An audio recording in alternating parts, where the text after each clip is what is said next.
Is this Christmas, Peter? We're talking a cosmic Christmas. Hit it.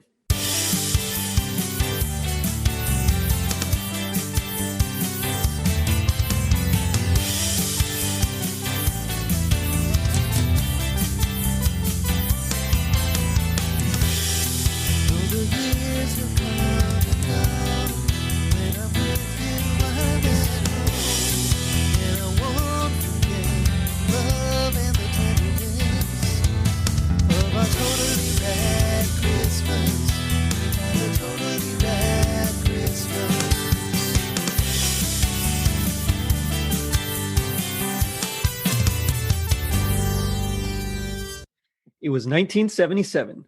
George Lucas's Skywalker saga began. The New York City blackout lasted 25 hours. The Egyptian president made a historic visit to Israel, and Nelvana introduced us to a boy, his pet goose, and their alien visitors. I'm your host, Jerry D, with another episode of Totally Rad Christmas, the podcast that talks all things Christmas in the 80s. Toys, movies, specials, music, and fads. If it was gnarly during Christmas in the 80s, we got it covered. And joining me is a very special guest. You'll know him as one of the hosts of the Rad Christmas Creeps podcast, Joseph Wade. Joe, how's it going? Doing well. Thanks for having me. How are you, Jerry?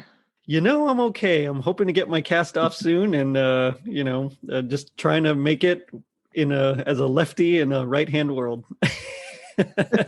Just keep on trucking, as they say. That's exactly right. Yeah, it's not so bad. It's a new year, so I'm excited for the possibilities. There you go. Yeah. Happy New Year. Well, Happy New Year to you too. I hope you guys got a lot of cool stuff coming up on Christmas Creeps. Oh gosh, we just recorded one today. It defies explanation. I hope people listen to it and follow us on that journey because it's a trip. I can't wait to hear it. Oh man.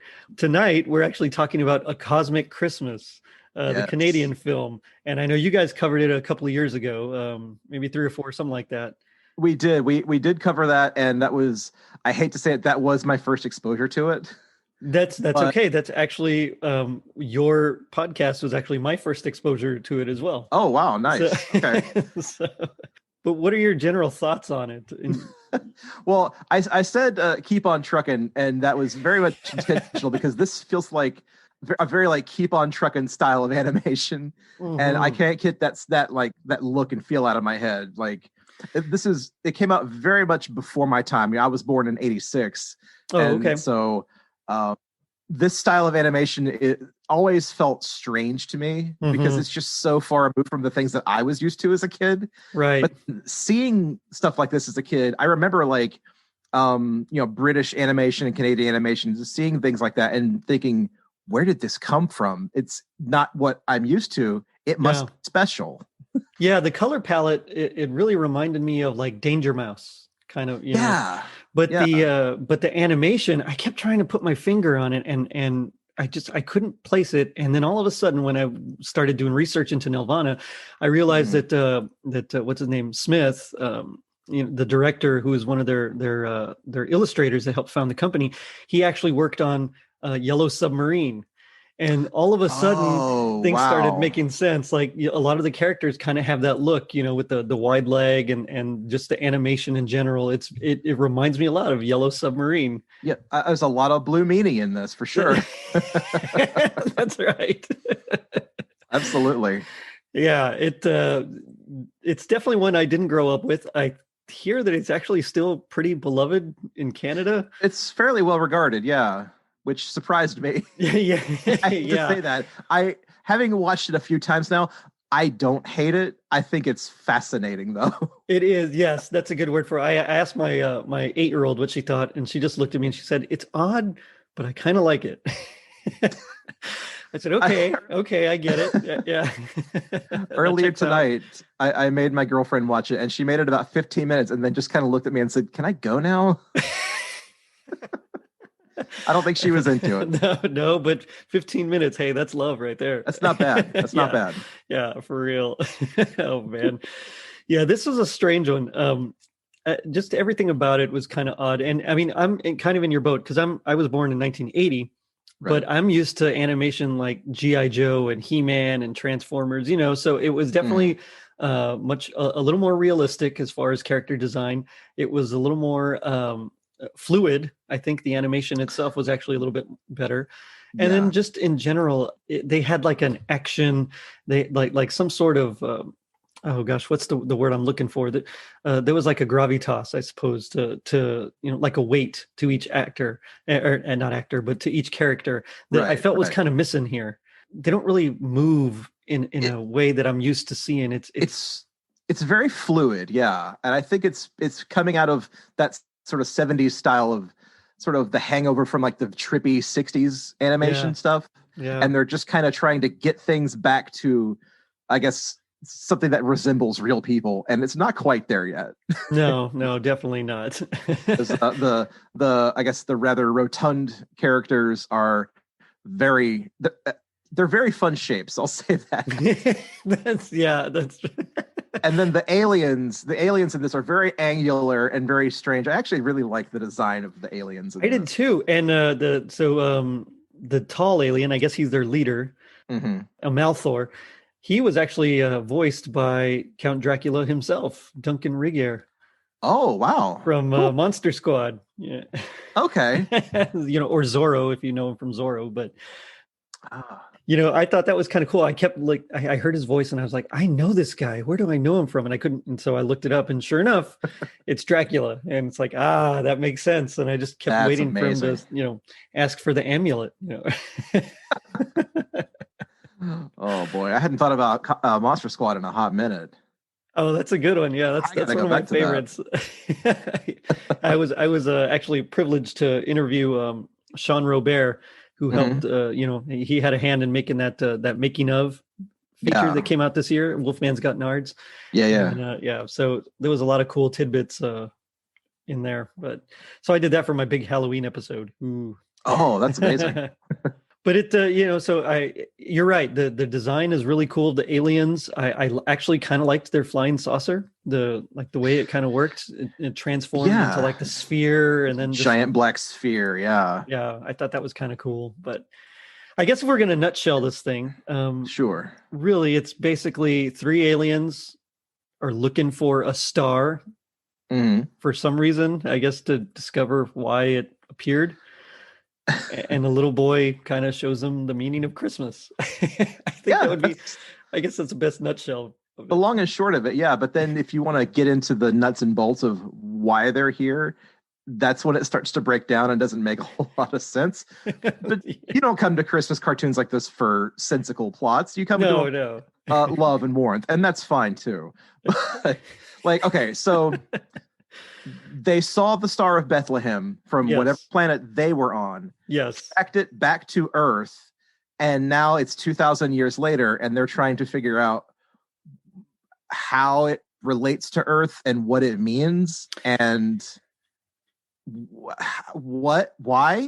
What about Earth attracted them to the star in the first place? Yeah. Or what about the star attracted them to Earth in the first place, rather? It's very odd. Yeah. But I'm willing to go with it. Yeah. I mean, I am too. It's a Christmas movie, so you give it like a long leash kind of a thing. Mm-hmm. But it is very strange. Like, why would they, hey, there's something weird about that star, or we need some information about it. And of course they give like a whole long, nonsense, scientific nonsense, or whatever it's called, technobabble jargon. I love that. I love that stuff. Like in the heavens, like visible to many worlds. Okay, so it's not just an Earth phenomenon. A whole bunch of planets saw this star. I bet they wondered what the heck that star was about. Yeah, I mean, it's just a star. Well, maybe that's why it took them 2,000 years. They actually visited those other planets. You guys saw the star, right? 2,000 years studying this astrological phenomenon. But I do kind of dig how they're, pretty much like designed to look like the 3 Magi. That's great. Yeah. And there's the 2, like the tall one and then the one on the left, but the one on the right, I know that's an alien face, but to me, it just looks like a brain. And it's alien Krang, basically. Which I'm down with. Like it's like a brain that lights up when he talks. I've never seen that design in anything else. That's cool.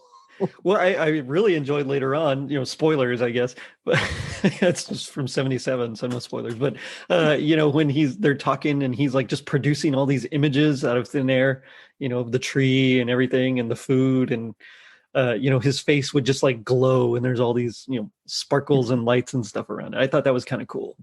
Yeah, like the grandma is explaining what Christmas used to be like when she was a child, and she's explaining how the food that they had, and that they decorated the Christmas trees with handmade ornaments and things, and then it cuts to him and his face just starts glowing brighter and brighter and brighter, and you're like, oh no, what's going on? He's going to explode.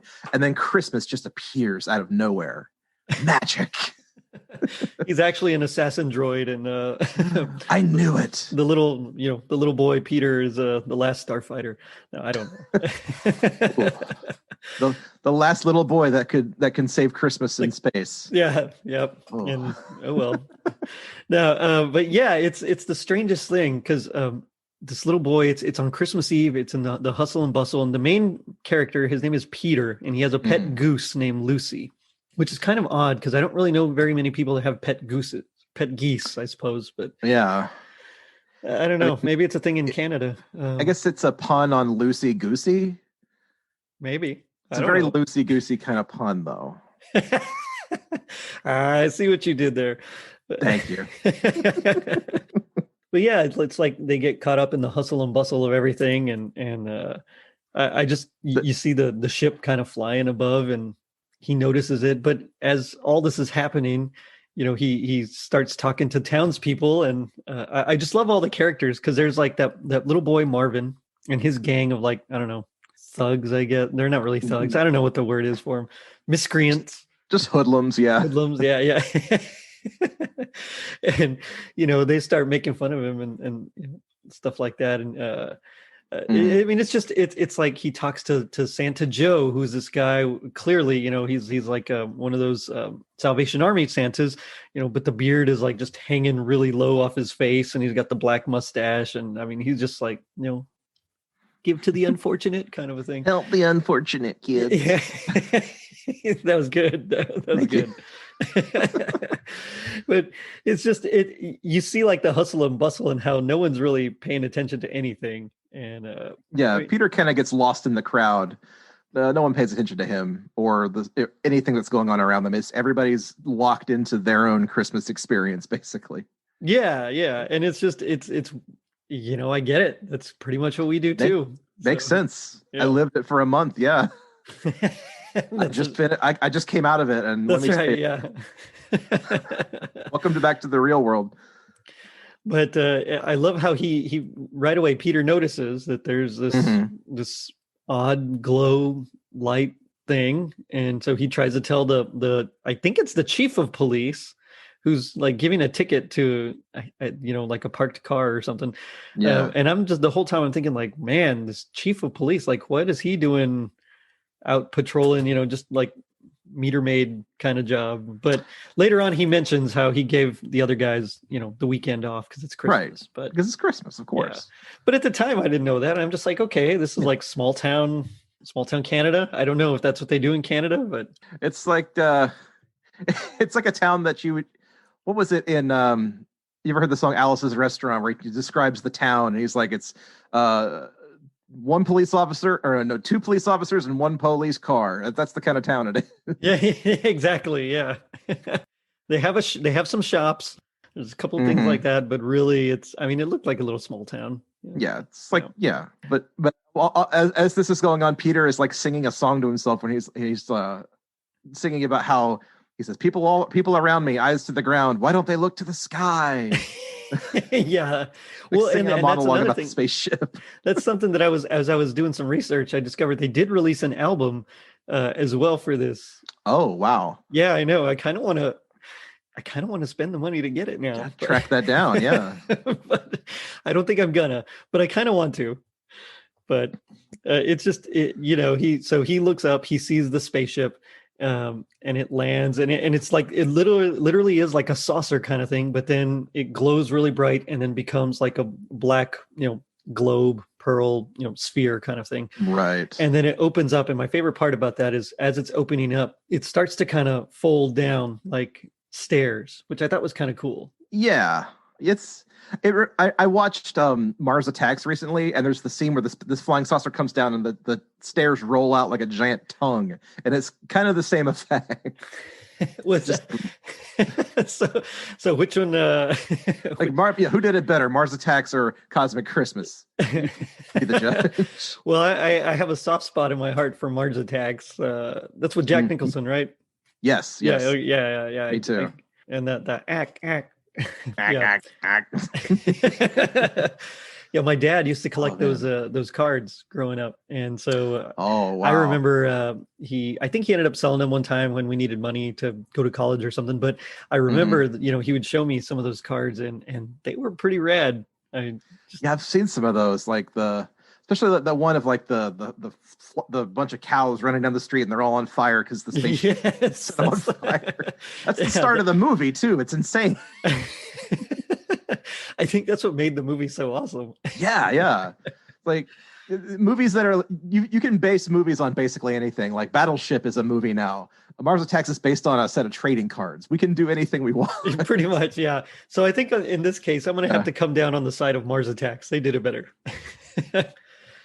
Agreed. Yeah. Anyway.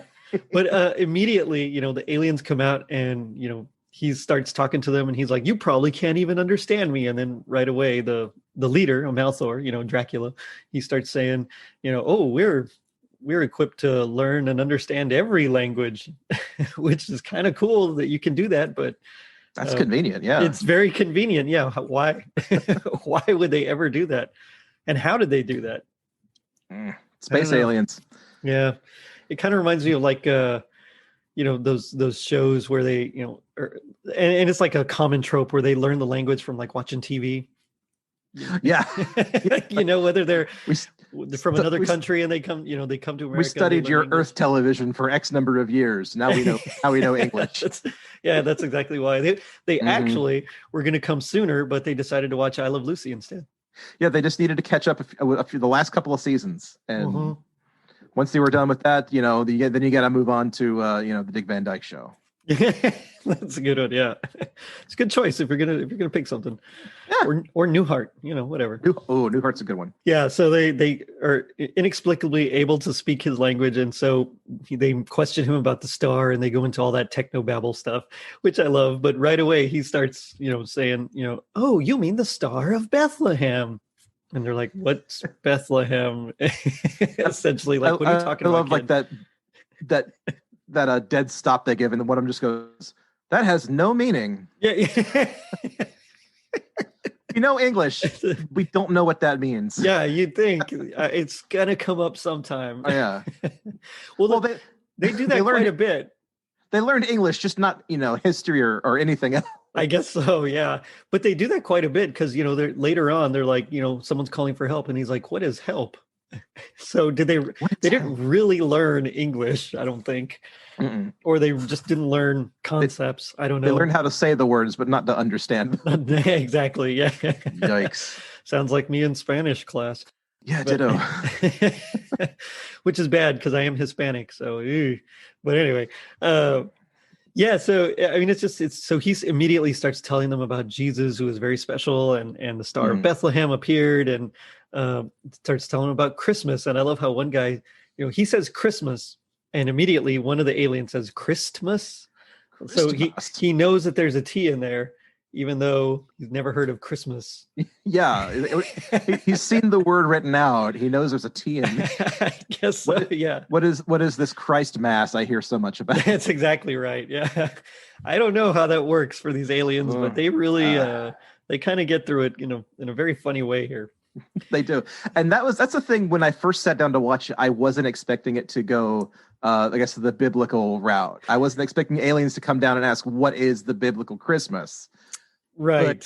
But if I'm being honest, that's a pretty good angle for a Christmas special. Actually, it is, because when you think about everything you can talk about with Christmas, the entire origin of it, aliens wouldn't know what it is. Although it does kind of remind me, there was a Ray Bradbury short story, or it might have been a poem called Christus Apollo. Okay. And it's basically about like another, Messiah figure that appeared, or Jesus himself appearing as Messiah to like an alien race or something like that. And so it was done. Jerry Goldsmith, he actually turned it into like a cantata, which I thought was really cool. It's like a whole orchestral work, stuff like that. And because Jerry Goldsmith, I mean, he's just amazing composer, film composer and everything. But it reminded me of that, and I thought, so they don't have Christus Apollo on their planet. Nope. But the only other Christmas cartoon or special I can think of that does that is the He-Man and She-Ra Christmas special. Yes. Where the two kids get kidnapped by Skeletor, and then they wind up having to explain Jesus and the nativity story to what is that little ghost thing's Orko name? Orko, yeah. They explain it to Orko. And then all he takes from it was like, oh yeah, I love the idea of getting presents. Yeah. Orko, were you listening? That sounds like Orko, though. That's true. That's true.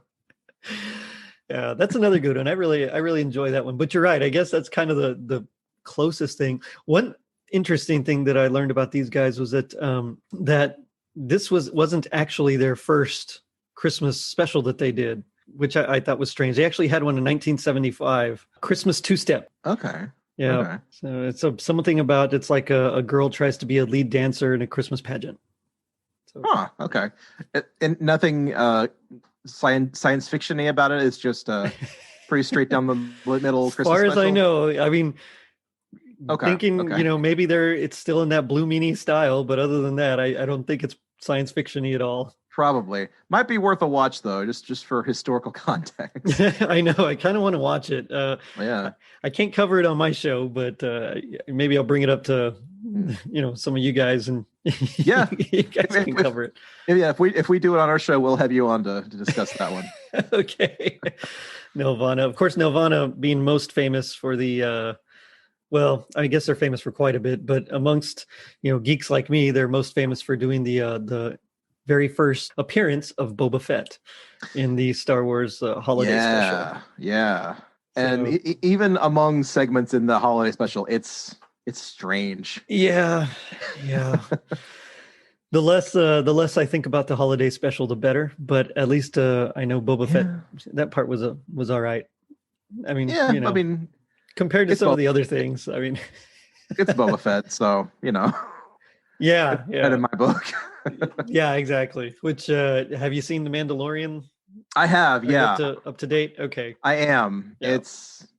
It's definitely it's a trip, all right. I wasn't as crazy about season 2 as season 1, but that's my personal beef with Mandalorian. I don't really need to get into all that tonight. No. I'm just curious. We're speaking of Boba Fett, and so I'm familiar with I guess them bringing Boba Fett back into the fold. So gotcha. Right on. That's cool. Yeah, it was pretty cool, and they actually kind of made him, the awesome bounty hunter that he's supposed to be, because he doesn't really do much in the original trilogy. Yeah, and I guess that was my problem with it, because my whole exposure to Boba Fett, he was always kind of a chump, and now all of a sudden, he's cool now. Okay, I guess that's all right. Well, and I think that's, it's funny because he was always cool, but he didn't do anything. You're right. He was portrayed as just, he just kind of stood there and was like, he's no good to me, dead, and then that's about it. And then he ran, they hit his jetpack and he ran into the edge of the barge and fell into the Sarlacc. So that's why I think they actually kind of made his, the mystique that surrounds him, they actually kind of made him live up to it. But I do like that they worked in like the actor from Attack of the Clones back into it. So he's at least getting some work. It's fun seeing him back. Yeah. So yeah, I can't complain too much. I do agree about that. Yeah. And he's always great in everything that he does. Not as cool as some of these aliens that we have here. These guys are a piece of work, let me tell you. It's funny because Peter starts explaining Christmas to them, and immediately, he's like, it's about peace, and it's about love, and it's about caring for others. And so he decides to show them, let me show you. And he takes them around town. So first he takes them to the shop, and he's like, the owner always puts up Christmas displays in his shop. and there, you can see in the window there's like a little nativity display, but he comes out and immediately he's just kind of frustrated, and he hears about, because at this point the rumors have been going around town that there's aliens, or there's been some sort of UFO sighting. And so the shop owner's like, I believe it's that brand new store trying to horn in on my business, kind of a thing. Yeah. Which reminded me of The Simpsons, and that episode with the end is coming, or whatever it was, with that Mega Mart, something like that. With the angel, where they find like the angel. Oh yeah. Yeah, I remember that now. Yeah. Yeah. It kind of reminded me of that as soon as he started talking about it. And so then the aliens, who understand language and can communicate, all of a sudden are like, is this peace, Peter? And it's like, well, you should know what peace is, man. I mean, you said you come with no harm, no intentions of, it's a peaceful mission. Why do you not know what peace is? It's almost like a Groucho Marx bit. Like, we come in peace. What peace is, I don't know. Yeah, that's exactly right. Yeah. Yeah, I don't know about these aliens, man. They're a little sketchy to me, but it's like they're trying to like mind their P's and Q's and like do up the worksheet. So they have to like, it's like, all right, peace is blank. What's peace? We have to go find peace. Let's go find it. Yeah, exactly. Yeah. Show us peace. Is this peace? I don't know. Yeah, so he takes them to see Marvin and his gang of hoodlums, or whatever you want to call them, and they're all they're just like, yeah, we got nothing fancy for Christmas, pate, foie gras, and although I think she says foie gras or something like that, but anyway, and he's like, caviar, and so then someone says goose, and then Marvin gets the bright idea that he's gonna go steal the goose. Yeah. Like, that's brilliant. Now we have a villain in our Christmas special. There you go. Now there's inherent conflict now. There's a conflict. I hate it. Oh, I hate Marvin so much now. No, I don't even know how to describe Marvin. It's kind of like Barbarino, like Travolta as Vinny Barbarino, but like with white hair. I don't even know. He pulls out the pocket knife. You think it's a pocket knife? Switchblade, the switchblade that turns into a comb. It's a comb. Hair's like, we're gonna steal that goose. I used to want one of those so bad. Growing up, I remember I had some friends that had one. I thought it was like the coolest thing ever. Yeah. But but anyway.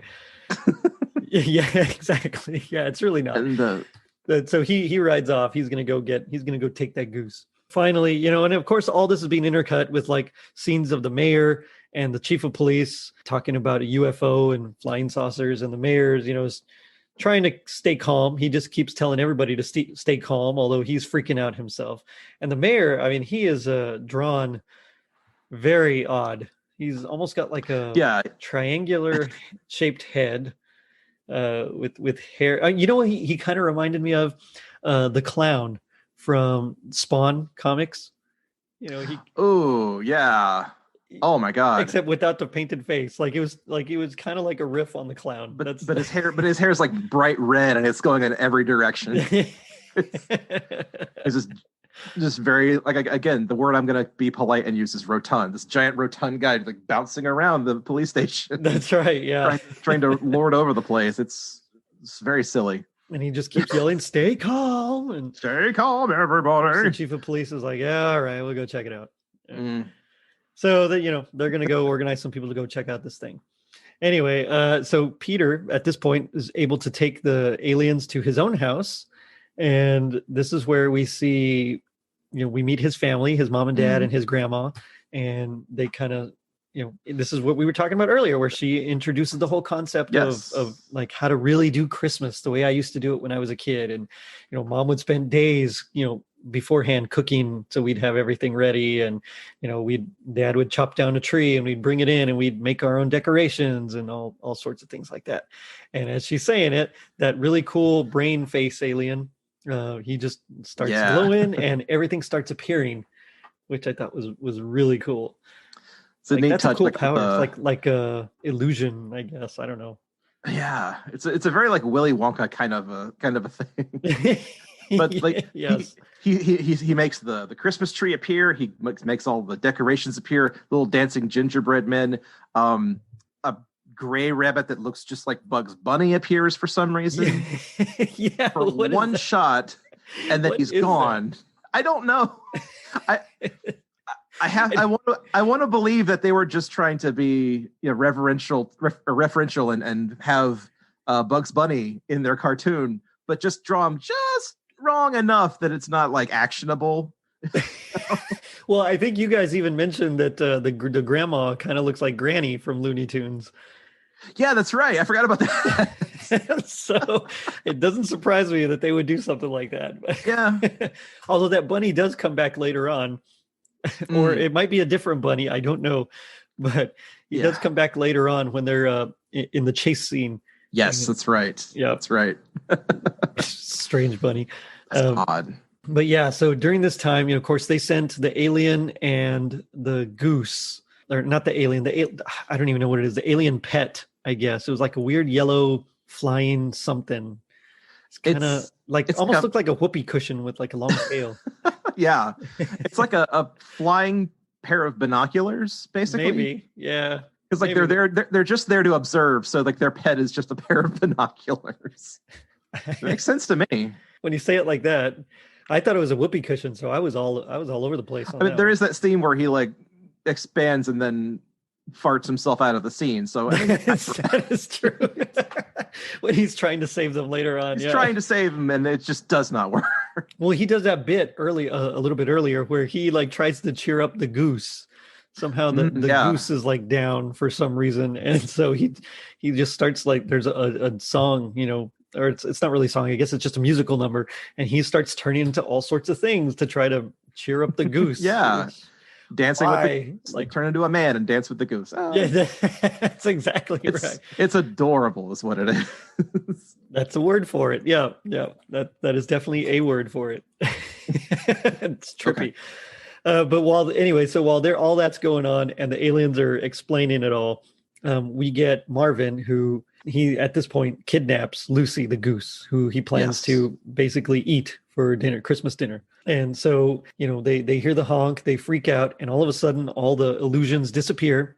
And they look outside and they see Marvin riding away on his bike with Lucy in tow. And so then it becomes like a big chase scene, which is, it's kind of funny after all this. It's like, well, I guess we need a big action set piece. Yeah, something has to happen now. Let's have a chase. And so they start immediately giving chase. And I love it at this point because the townspeople, there's like a hard cut to the townspeople. It's the chief of police on a megaphone yelling at the at the flying saucer, trying to tell them to come out or go away and all this stuff. Mm-hmm. And of course, the mayor's still with his stay calm thing. And so they're like, all right, we're going to count to 10. And so they start counting. Marvin and Lucy fly by. Peter and his family run by afterwards, and you hear him yell, "Stop, thief!" And all of a sudden, the chief of police is like, now that's something real I can take care of. So he puts like one of those police lights, that spin, the siren light. He puts that on his head, which I thought was a strange bit because I've never seen that. You always see him put it on top of the car. On top of the car. Before they drive off. So he just puts it on top of himself and just like zooms off. Like, okay. Yeah, like that's a bit much. Even for a space alien movie. I don't know about that. Why not? And so again, there's a big chase. Marvin suddenly, because it's dark, doesn't see the cliff. He flies off a cliff and they're into like a frozen lake. The ice is too thin. He falls in along with Lucy. Oh no. Yeah, poor guy. And then Peter decides to follow him. And so he goes and he realizes it's very thin ice. So he tries. He even does that thing where you lie down on the ice to evenly distribute your weight, and so that it's not like on a certain point to crack it. But as he catches Marvin's hand, he just gets pulled in instead. Not quite there. Yeah, poor guy. Luckily, Peter's at least semi-conscious because Marvin at this point is, I think he's almost dead. Yeah, he's pretty much out. Yeah. Marvin's pretty much done. Yeah, and so luckily, he's yelling, "Help, help, we're going to drown." and splashing, trying to get above the ice, can't do it. But that's when the mayor's freaking out. The chief of police, who is cool as a cucumber, and says, "Let's form a chain." And so they all form a chain to try to save them. That way, no one will be lost in the ice, but they're a few people short. They're exactly 3 people short, but there's 3 people just standing around doing nothing. Who could it be? It's 3 mysterious figures that have been wandering around town. It's the aliens. Oh no! And it's at this point that they decide that the Prime Directive can't be violated.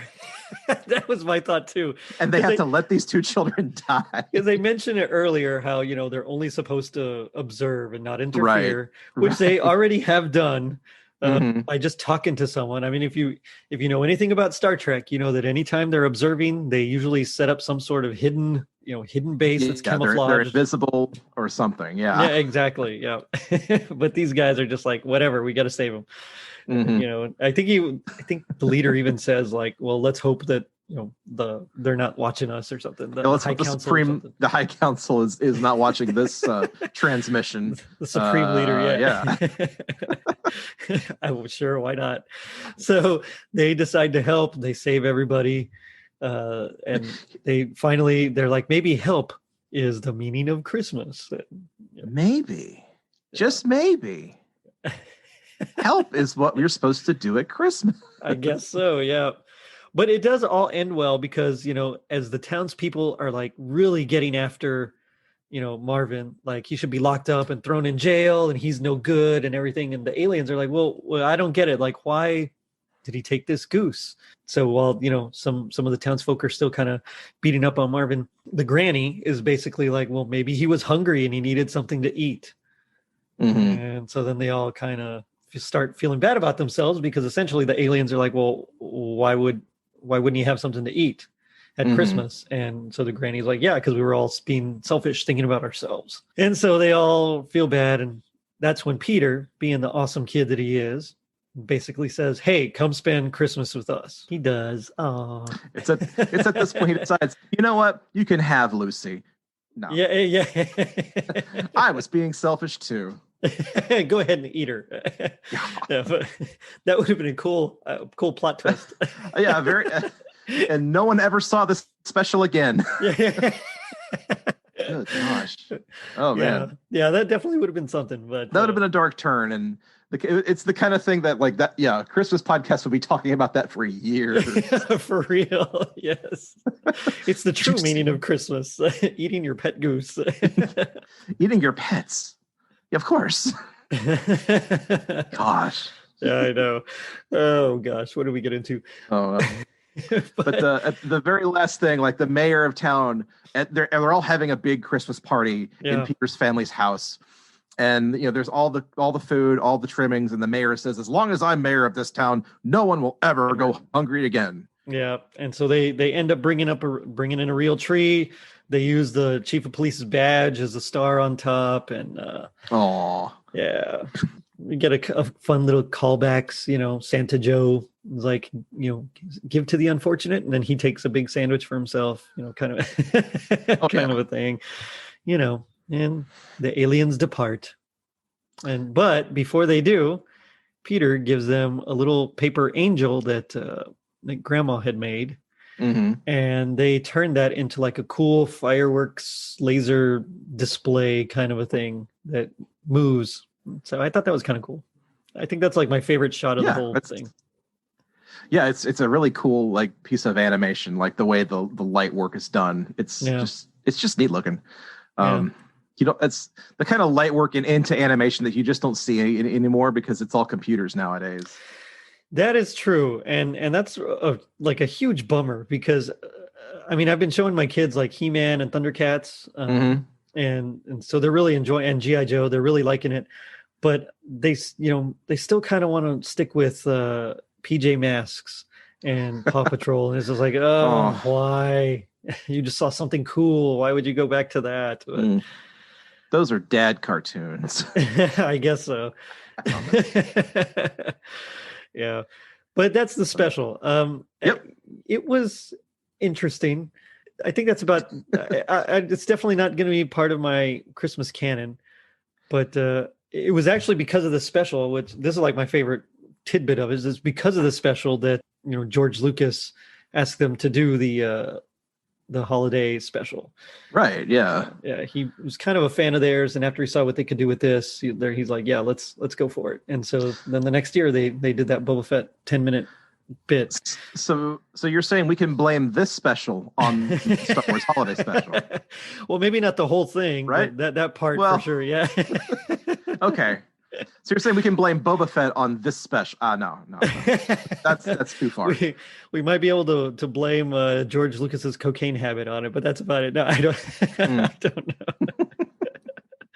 Somebody had a cocaine habit working on this project. Because, man, it's definitely a trip. I don't know. Yeah, it really is. It's. I mean, and that's the thing too. Like, it's definitely of an era that. In animation that we just don't have anymore, It's very, very 70s animation. It's like kind of reminds me of heavy metal a little bit too. Yeah, I could see that. Yeah, but it's just we don't see that anymore because there's no money in that style of animation. It's all DreamWorks and Pixar nowadays, and I kind of hate that. I do too. I miss the 2D traditional, just animation. Yeah. I mean, I liked when Klaus came out. Oh, that's wonderful. Yeah. Because at least, I mean, that it looked really, really good, and it was all just, 2D. So, traditional cell animation. I thought that was amazing what they did with that. But yeah, you can still do great things with cell animation if you just put the time and effort into it. But a lot of people just don't anymore. They don't. Yeah.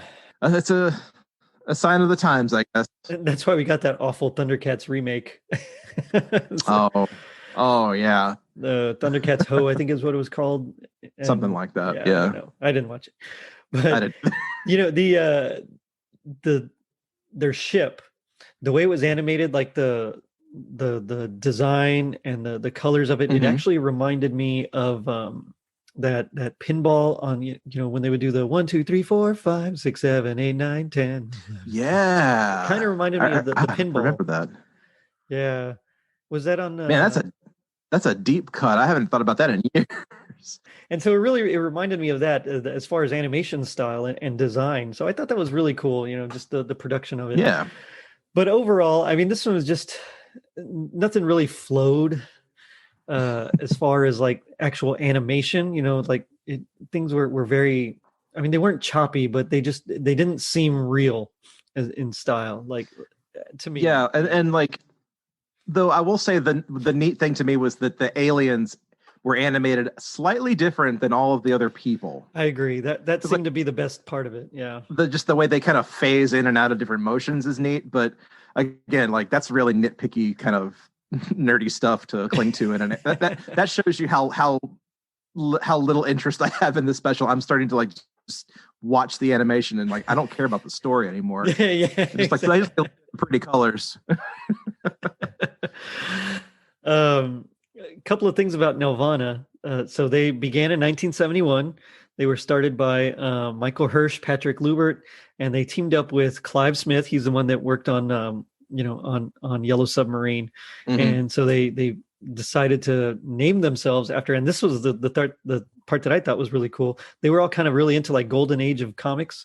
And so one of their first things that they did, their very first ventures was about Canadian comic books of the time, which I mean, I know a lot about comic books. I know nothing about Canadian comic books, I'll say. And so in fact, their whole name, Nelvana, comes from a superheroine. So yeah, it was actually based off of Nelvana of the Northern Lights, a demigod superhero who, had her knee-high boots and mini skirt, just like Wonder Woman and all that stuff.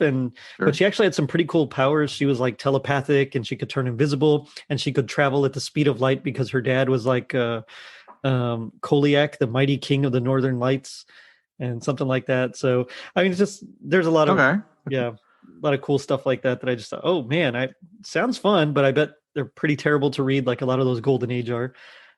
True. Yeah. So, it's hard. It's especially just anything of that age. You just kind of have to take a lot of it on faith that it was good at the time. That's right. Yeah. It's like, pretty sure they liked it, but I don't know. Mhm. But that kind of just makes me wonder, what would you say would be your happiest memory of this special here? Ooh. Well, I was thinking about this when you asked me earlier, and like we said, I only came to this, 3 or 4 years ago, so I can't say I have many have happy memories with this. But I will say this: I have very fond memories of like this art style as a kid. There you go. Yeah. Like seeing cartoons that looked like this and thinking like, these don't look like my regular cartoons. This must be something special or different. And a lot of Christmas cartoons like this, or the snowman, if you've ever seen that. Yes, the snowman. Very distinct and very unique. Love that stuff. And that makes me feel, I guess I get nostalgic for that style of art, basically. Yeah. So I love that. Yeah, I hear you. Well, like you, I don't really have a whole deep experience with it. So for me, it was actually watching it with my children, and that's cool. Seeing what they kind of think of it, and I mean, there's something special about seeing something through the eyes of a child, and I can't say I felt anything near the same that they felt, but at the same time, it was fun at least watching them enjoy it. So that's great. That's cool, at least. But now we come to my favorite part of the show, which is a little thing I like to call "Gag Me with the Spoon." So this is where we do our best impression of our least favorite part of the show. So as a guest, I'll let you go first.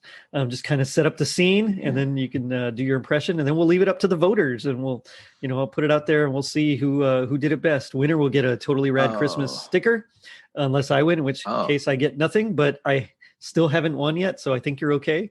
Okay. Don't lie to me. You just have a board in your house with all of your stickers on it, don't you? Shh! Don't tell. Giving away my secrets. Okay.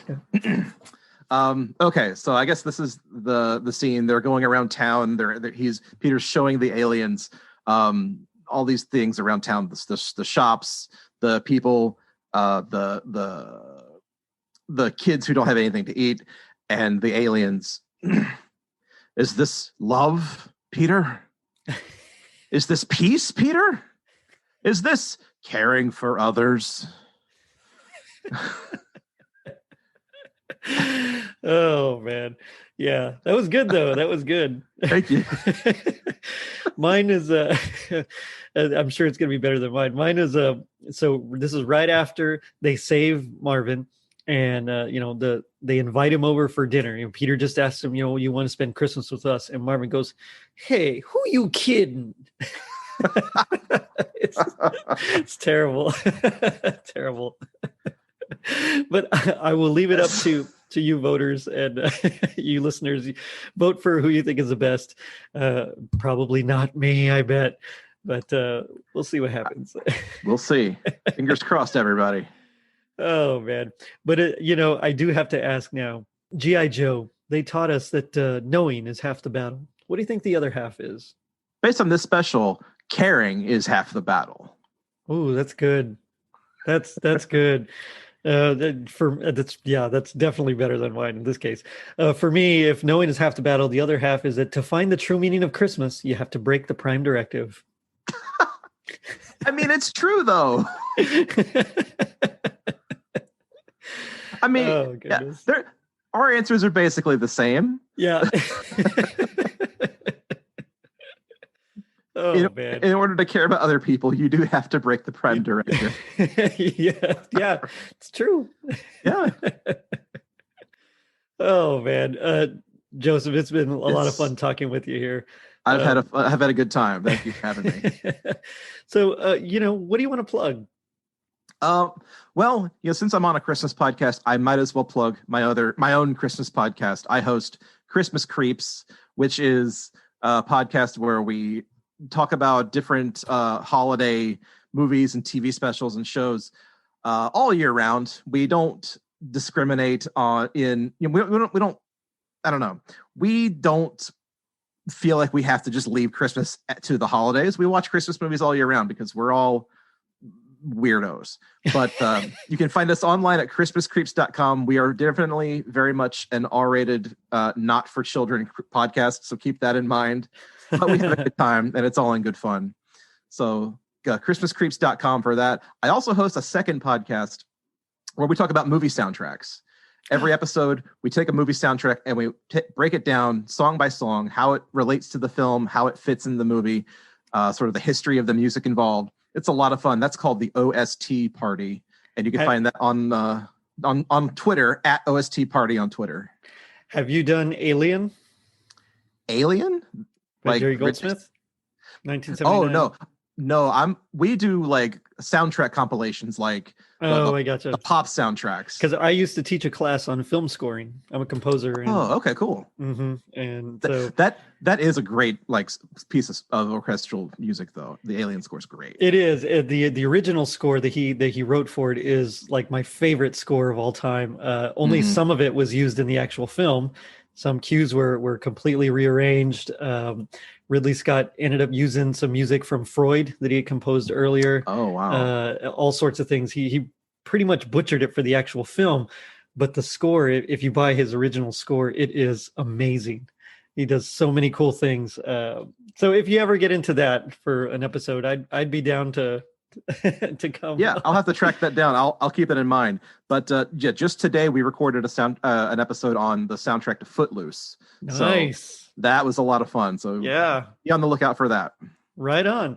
And you're on Twitter, Instagram, or Facebook, I'm on like that? Yeah, my personal Twitter. If you want to follow me and chat with me about stuff on there, I am at Cordial Wombat, and the same on Instagram. I just nothing specific. I just kind of make jokes and talk about stuff. So come visit. I don't know. Yes, but definitely check out Christmas Creeps. It's so much fun. Yes, it is not suitable for children, but you know what? That's okay. It there's a lot of cool things. Sometimes they talk about Futurama. Sometimes they talk about other things as well. So definitely check it out. I always say our logo is a skull and crossbones for a reason. There you go. So thanks again for coming on. Yeah, thanks for having me. Yeah, anytime you want to come back on, you just let me know.